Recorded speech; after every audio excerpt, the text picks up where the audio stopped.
commerce à longue distance a été un vecteur essentiel de la prospérité économique, culturelle et politique à travers l'histoire, particulièrement au Moyen-Orient, en Asie centrale et en Asie du Sud. Un élément central de ce réseau commercial était le caravansérail, infrastructure qui a permis aux marchands et voyageurs de franchir de vastes étendues avec sécurité et régularité. Ces établissements, loin d'être de simples relais, constituaient des hubs dynamiques de circulation de marchandises, de savoirs et de culture. Comprendre l'importance des caravansérails revient à saisir la complexité et l'organisation sophistiquée du commerce médiéval. 1. Définition et origine des caravansérails. Le terme caravansérail provient du persan karvansaray, qui signifie littéralement demeure des caravanes. Ces établissements apparaissent dès l'Antiquité dans les régions traversées par les routes commerciales, notamment sur la route de la soie et dans les zones méditerranéennes orientales. Cependant, leur développement systématique date surtout de l'époque islamique médiévale, entre le IIIe et le XVe siècle, période où les empires persans et ottomans consolidèrent leurs réseaux commerciaux. Les caravansérails se caractérisent par une architecture fonctionnelle. Un grand mur d'enceinte pour protéger les habitants et les marchandises, une cour centrale pour le repos des animaux et le déchargement des biens, et des chambres pour les marchands. Certains, situés à des carrefours stratégiques, étaient véritablement des villes miniatures, incluant des bains, des mosquées, des écuries et parfois des bazars. Cette architecture répondait à un double objectif, sécurité face aux bandits et conditions confortables pour prolonger le séjour des voyageurs. 2. Les caravansérails comme infrastructure économique. Le rôle économique des caravansérails dépasse largement le simple hébergement. Ils constituaient des points nodaux où le commerce pouvait s'organiser et s'optimiser. Pour les marchands, ces établissements offraient la possibilité de stocker et protéger les marchandises. Les caravansérails servaient de dépôt sûr pour les biens transportés sur de longues distances. Les denrées précieuses comme la soie, les épices, les pierres précieuses ou les métaux étaient moins exposés au risque de vol. Établir des contacts commerciaux. La concentration de marchands venant de régions différentes favorisait l'échange d'informations sur les marchés, les prix et les techniques de négoce.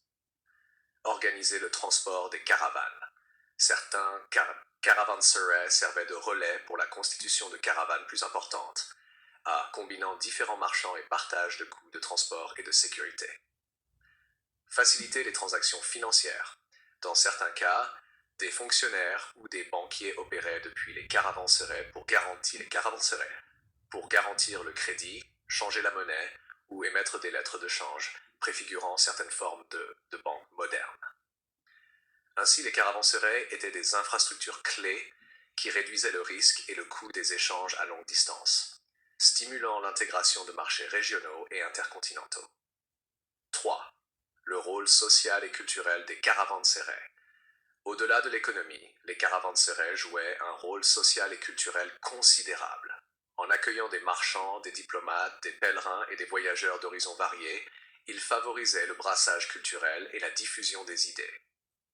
On peut identifier plusieurs impacts notables.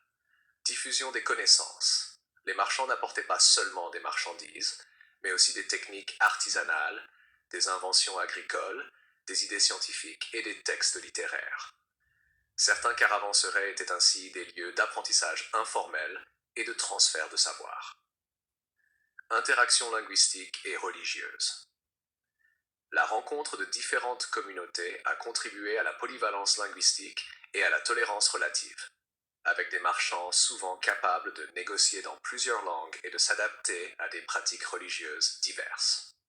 Réseau de confiance. Le séjour prolongé dans un même lieu permettait d'établir des relations durables entre marchands, renforçant les liens commerciaux et diplomatiques à longue distance. 4. Intégration des caravansérails dans les routes commerciales.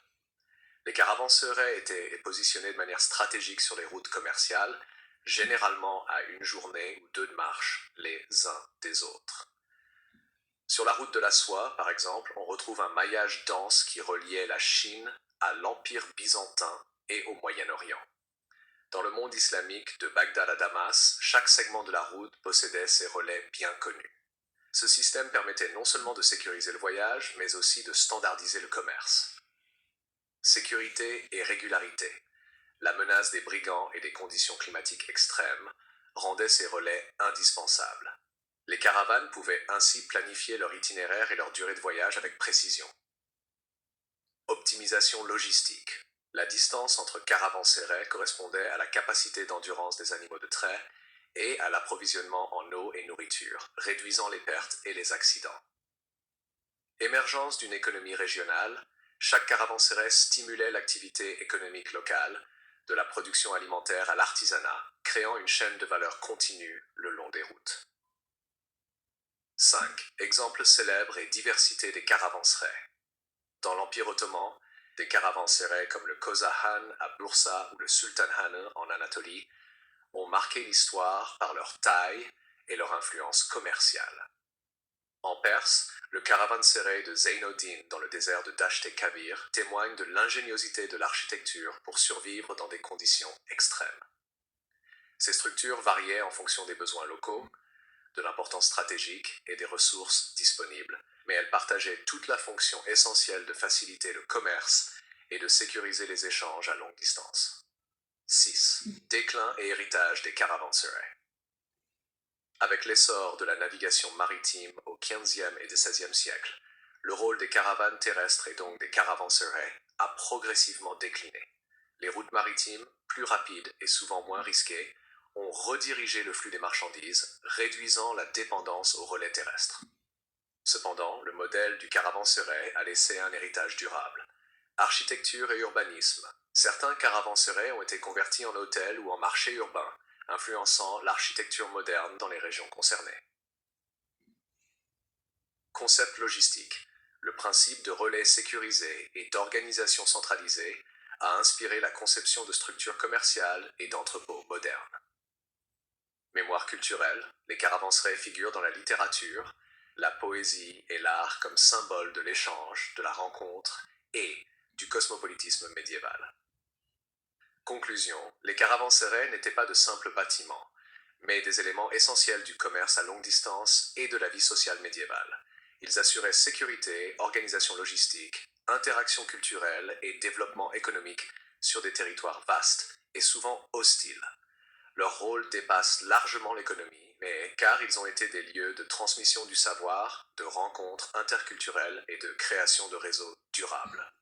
L'histoire des caravansérails illustre combien les infrastructures physiques peuvent conditionner le développement économique et culturel, et comment le commerce a façonné la géographie humaine et sociale des civilisations.